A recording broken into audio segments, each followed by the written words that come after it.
So, the tickets for this year's Burning Man 2011 have been sold out, which is pretty incredible considering how many tickets they probably had to sell to do this and the fact that we're still over a month away from the event.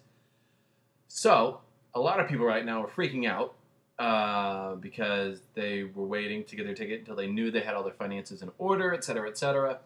And they're looking on places like eBay and seeing, $700 a ticket, and StubHub and seeing $700 or $800 a ticket, some crazy shit like that. And I'm just here to tell all of you people who may not be aware, hopefully you are, if you're savvy enough to watch this, that there's something called Craigslist. I'm sure most of you know it, and it is a great resource for finding Burning Man tickets. If you just look up tickets in your area, you might find some stuff if you live in a major city.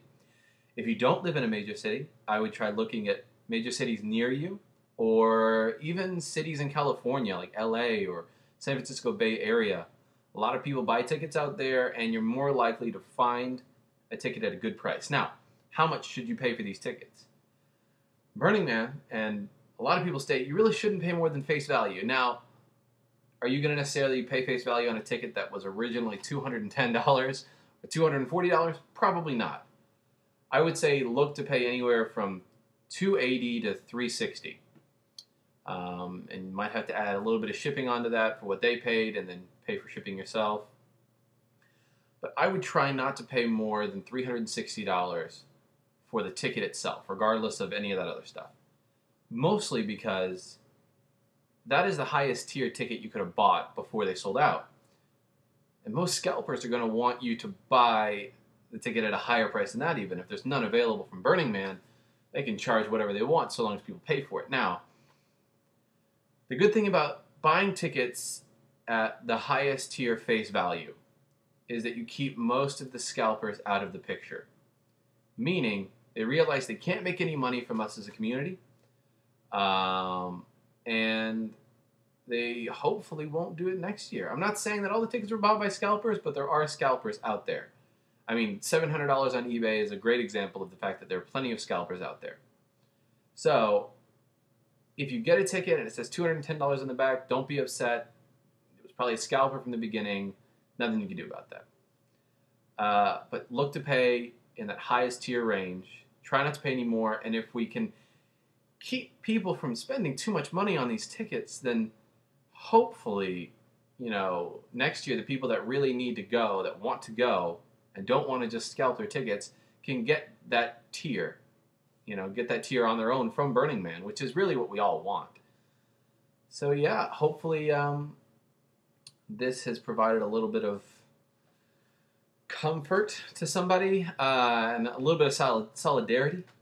And hopefully Burning Man can look into really interesting ways to fix this issue later. I know that every year they have a slight increase in the number of people that can come to the festival, but the more popular it gets, the more likely they're going to be scalpers.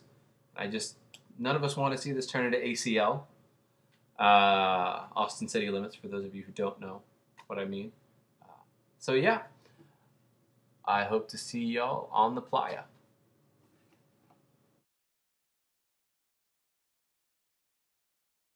I'm adding this to the video because I figured if you're going to be buying from Craigslist, there have been a lot of scams going around.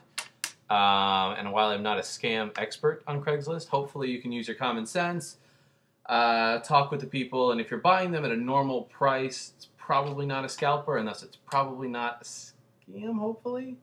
But anyways, I have my ticket that I'm going to share with you so you can recognize what you're looking for in the ticket, the specific markers, etc.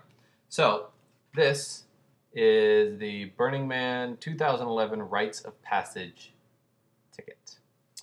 As you can tell, Burning Man and Rites of Passage, as well as 2011, are holographic. Up in this corner, it says Admit 1. Admit 1, Transitional Being. Oh yeah, if you can note the artwork, I mean, that's not so difficult to fake.